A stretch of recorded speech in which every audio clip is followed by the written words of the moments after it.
ಕುಮಾರಸ್ವಾಮಿ ಅಮಾನುಷ ಹತ್ಯೆ ಪ್ರಕರಣದಲ್ಲಿ ಈಗಾಗಲೇ ಜೈಲು ಹಕ್ಕಿಯಾಗಿರುವಂತಹ ದರ್ಶನ್ ಬಿಡುಗಡೆಗಾಗಿ ಎಲ್ಲಾ ರೀತಿಯ ಕಸರತ್ತನ್ನ ಕೂಡ ಅವರ ಧರ್ಮಪತ್ನಿ ಮಾಡ್ತಾ ಇದ್ದಾರೆ. ಅದರ ಮುಂದುವರೆದ ಭಾಗವಾಗಿ ಸಂಕಷ್ಟ ಪರಿಹಾರಕ್ಕೆ ದೇವರ ಮೊರೆ ಹೋಗಿದ್ದಾರೆ ವಿಜಯಲಕ್ಷ್ಮಿ ಅವರು. ಕೊಲ್ಲೂರು ಮೂಕಾಂಬಿಕಾ ಸನ್ನಿಧಾನದಲ್ಲಿ ವಿಜಯಲಕ್ಷ್ಮಿ ಅವರು ನಿನ್ನೆ ಸಂಜೆಯಿಂದ ಕೂಡ ನಿರಂತರವಾಗಿ ಪೂಜೆ ಪಾರಾಯಣ ಅಂತೆಲ್ಲ ತೊಡಗಿಸಿಕೊಂಡಿದ್ದಾರೆ. ನವಚಂಡಿಕಾ ಯಾಗವನ್ನ ವಿಜಯಲಕ್ಷ್ಮಿ ಅವರು ನಡೆಸ್ತಾ ಇದ್ದಾರೆ.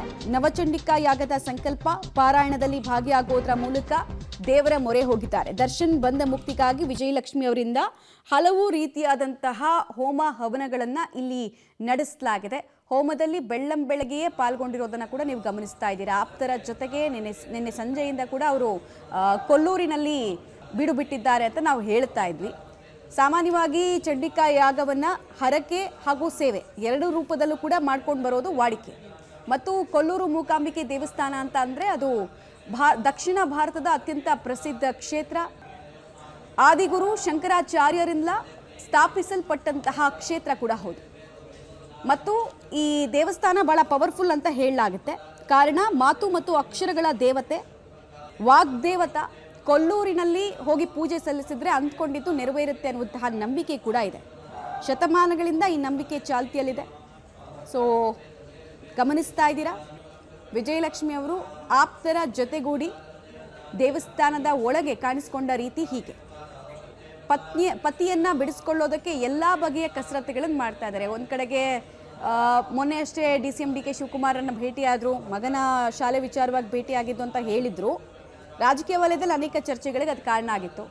ಮತ್ತು ಕಾನೂನು ಹೋರಾಟ ಹೇಗೆ ಮಾಡಬೇಕು ಅನ್ನೋದನ್ನ ನಿರಂತರವಾಗಿ ಪ್ರತಿ ವಾರ ಕೂಡ ಟೈಮ್ ಸಿಕ್ಕಾಗಲೆಲ್ಲ ದರ್ಶನರನ್ನ ಭೇಟಿಯಾಗಿ ಅವ್ರಿಗೆ ಧೈರ್ಯ ತುಂಬುವಂತಹ ಕೆಲಸವನ್ನು ಕೂಡ ಮಾಡ್ತಾ ಇದ್ದಾರೆ.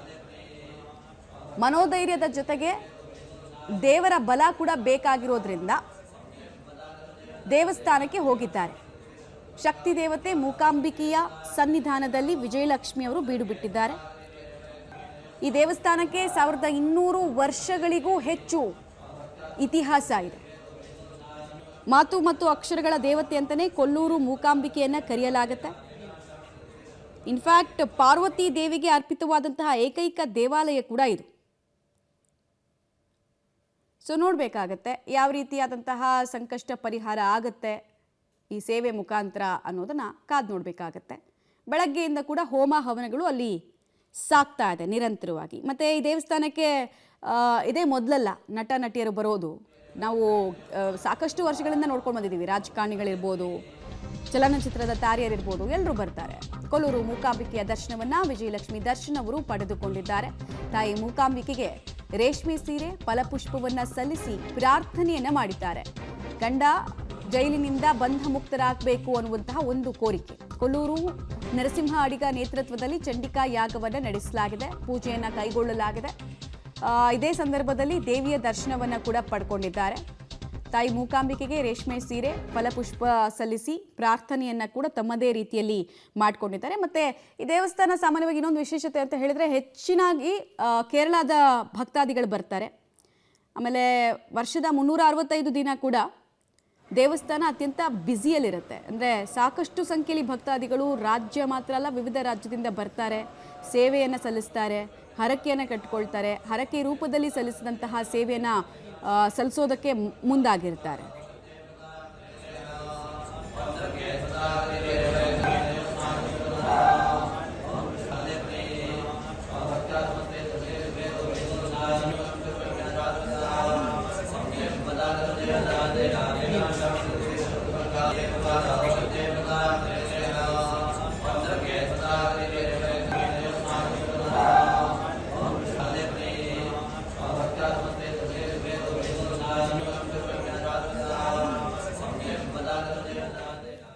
ಡೀಟೇಲ್ಸ್ ಕೊಡ್ತಾರೆ, ನೇರ ಸಂಪರ್ಕದಲ್ಲಿ ಜಾಯಿನ್ ಆಗ್ತಾರೆ ದೀಪಕ್ ಜೈನ್. ದೀಪಕ್ ಜೈನ್, ಈಗ ಪೂರ್ಣಾಹುತಿ ಆಯ್ತಾ ನವಚಂಡಿಕಾ ಯಾಗದ್ದು? ಡೀಟೇಲ್ಸ್ ಏನೇನು ಕೊಡ್ತೀರಿ? ಇದು ಹರಕೆಯ ರೂಪದಲ್ಲಿ ನೆರವೇರಿದ ಚಂಡಿಕಾ ಯಾಗವ ಅಥವಾ ಸೇವೆ ರೀತಿಯಲ್ಲಿ ಕೊಟ್ಟಿದ್ದ?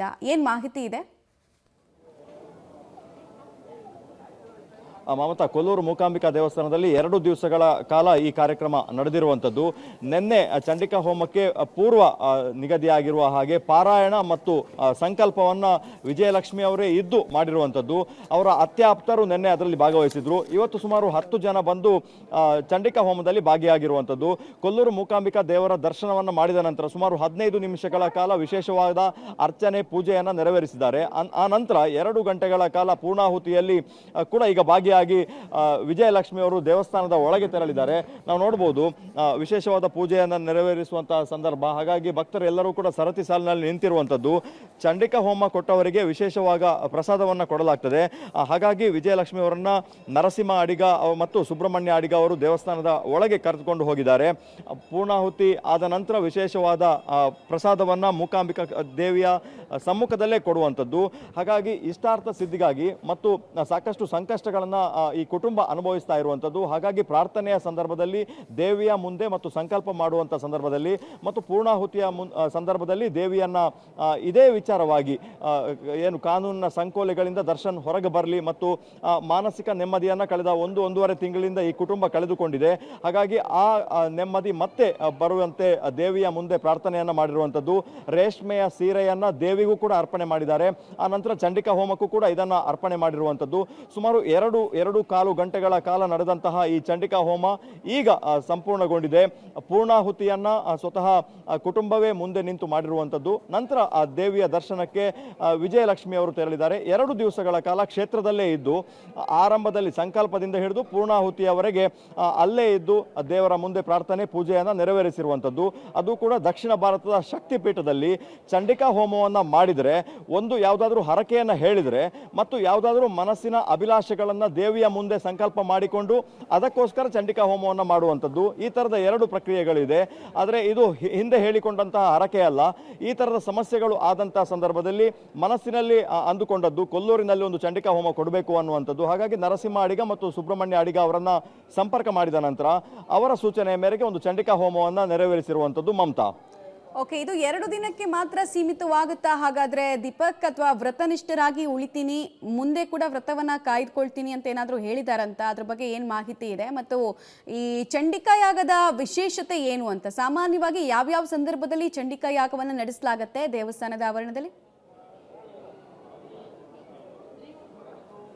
ಹೌದು ಮಮತಾ, ಕೊಲ್ಲೂರು ಮೂಕಾಂಬಿಕಾ ಕ್ಷೇತ್ರ ಶಕ್ತಿಪೀಠ ಅನ್ನುವಂಥದ್ದು. ಹಾಗಾಗಿ ಇಡೀ ದಕ್ಷಿಣ ಭಾರತದಿಂದ, ಪ್ರಪಂಚದಿಂದ, ದೇಶದ ಬೇರೆ ಬೇರೆ ಭಾಗಗಳಿಂದ ಬರ್ತಾರೆ. ಕರ್ನಾಟಕ ಮತ್ತು ಕೇರಳದ ಅತಿ ಹೆಚ್ಚು ಜನ ಬರ್ತಾರೆ. ಇವತ್ತಿನ ವಿಶೇಷತೆ ಅಂದರೆ ಆಷಾಢ ಶುಕ್ರವಾರ ಮತ್ತು ಮಂಗಳವಾರ ದೇವಿಗೆ ಬಹಳಷ್ಟು ಪ್ರಿಯವಾದಂತಹ ದಿವಸ ಅನ್ನುವಂಥದ್ದು. ಅದರಲ್ಲಿ ಕೂಡ ಶುಕ್ರವಾರದ ದಿವಸ ಚಂಡಿಕಾ ಹೋಮ ಸಿಗಬೇಕಾದ್ರೆ ವರ್ಷಾನುಗಟ್ಟಲೆ ಕಾಯಬೇಕು ಅನ್ನುವಂಥದ್ದು. ಆದರೆ VVIP ಕ್ಯಾಟಗರಿಯಲ್ಲಿ ದರ್ಶನ್ ಅವರ ಕುಟುಂಬ ಈ ಒಂದು ಚಂಡಿಕಾ ಹೋಮವನ್ನು ನೆರವೇರಿಸಿರುವಂಥದ್ದು. ಇಲ್ಲಿ ಯಾವುದೇ ಹರಕೆಗಳು ಇರಲಿಲ್ಲ. ಈ ಥರದ ಸಮಸ್ಯೆಗಳಾಗಿರುವಂಥದ್ದು ತಿಂಗಳ ಹಿಂದೆ. ಹಾಗಾಗಿ ಚಂಡಿಕಾ ಹೋಮವನ್ನು ಕೊಡಬೇಕು. ಒಂದು ಭಾಗದಲ್ಲಿ ಕಾನೂನಿನ ಹೋರಾಟ, ಅದರ ಜೊತೆಗೆ ದೈವದ ಬಲ ಕೂಡ ಬೇಕು ಅನ್ನುವಂಥದ್ದು ಮನಸ್ಸಿನ ಒಂದು ನೆಮ್ಮದಿಗೋಸ್ಕರ. ಮತ್ತು ಈಗ ಒಂದು ಕಾನೂನು ಕಟ್ಟಳೆಗಳು ನಡೀತಾ ಇದೆ, ಇದರಲ್ಲಿ ಯಶಸ್ಸು ಮತ್ತು ಜಯ ಸಿಗಬೇಕು ಅನ್ನೋ ಹಿನ್ನೆಲೆಯಲ್ಲಿ ಈ ಥರದ ಒಂದು ಪ್ರಾರ್ಥನೆಯನ್ನು ಮಾಡಿರುವಂಥದ್ದು. ಕೊಲ್ಲೂರಿನಲ್ಲಿ ನಡೆಯುವಂಥ ಚಂಡಿಕಾ ಹೋಮಕ್ಕೆ ಬಹಳ ಪವರ್ಫುಲ್ ಶಕ್ತಿ ಇದೆ ಅನ್ನುವಂಥದ್ದು. ಯಾಕಂದರೆ ದೇವಿಯ ಸಾನ್ನಿಧ್ಯ ಇದೆ. ಶಂಕರಾಚಾರ್ಯರಿಂದ ನಿರ್ಮಾಣ ಆಗಿರುವಂತಹ ಕ್ಷೇತ್ರ ಇದು. ಹಾಗಾಗಿ ಬಂದಂತಹ 15ರಿಂದ 20 ಚಂಡಿಕಾ ಹೋಮಗಳು ಪ್ರತಿ ದಿವಸ ನಡೆಯುವಾಗ ಇವತ್ತು VVIP ಕ್ಯಾಟಗರಿಯಲ್ಲಿ ವಿಶೇಷವಾದ ಚಂಡಿಕಾ ಹೋಮವನ್ನು ನೆರವೇರಿಸಿರುವಂಥದ್ದು. ಮಮತಾ, ಆಲ್ ರೈಟ್, ಧನ್ಯವಾದ ದೀಪಕ್ ಜೈನ್ ತಮ್ಮೆಲ್ಲ ಮಾಹಿತಿಗಾಗಿ. ಸೊ ಗಮನಿಸ್ತಾ ಇದ್ದೀರಾ, ಈಗಷ್ಟೇ ಪೂರ್ಣಾಹುತಿಯನ್ನ ಕೂಡ ನೆರವೇರಿಸಲಾಗಿದೆ ಅನ್ನೋದ್ರ ಡೀಟೇಲ್ಸ್ ಕೊಡ್ತಾ ಇದ್ವಿ. ದರ್ಶನ್ ಸಂಕಷ್ಟ ನಿವಾರಣೆಗಾಗಿ ನವಚಂಡಿಕಾ ಯಾಗವನ್ನ ಅವರ ಪತ್ನಿ ನಡೆಸಿದ್ದಾರೆ. ಚಂಡಿಕಾ ಯಾಗದಲ್ಲಿ ವ್ರತನಿಷ್ಠರಾಗಿ ಪಾಲ್ಗೊಂಡು ನೆರವೇರಿಸಿದ್ದಾರೆ. ಮೂಕಾಂಬಿಕಾ ಸನ್ನಿಧಿಯಲ್ಲಿ ಚಂಡಿಕಾ ಯಾಗದ ಪೂರ್ಣಾಹುತಿ ಕೂಡ ಸಂಪನ್ನಗೊಂಡಿದೆ. ಪೂರ್ಣಾಹುತಿಯ ನಂತರ ದೇವಿಯ ದರ್ಶನವನ್ನ ವಿಜಯಲಕ್ಷ್ಮಿಯವರು ಅಲ್ಲಿನ ಅರ್ಚಕ ವೃಂದದ ನಿರ್ದೇಶನದಂತೆ ಪಡೆದುಕೊಂಡಿದ್ದು ಕೂಡ ತಿಳಿದು ಬರ್ತಾ ಇದೆ. ಸಾಮಾನ್ಯವಾಗಿ ಮೂಕಾಂಬಿಕೆಯ ಮೊರೆ ಹೋಗೋರು 3 ವಿಚಾರಗಳನ್ನು ಬಯಸ್ತಾರೆ. ಒಂದು ಧೈರ್ಯ, ಬುದ್ಧಿವಂತಿಕೆ ಮತ್ತು ಸಂಪತ್ತು. ಇಲ್ಲಿ ವಿಜಯಲಕ್ಷ್ಮಿಯವರು ಬಯಸ್ತಾ ಇರೋದು ಧೈರ್ಯವನ್ನು.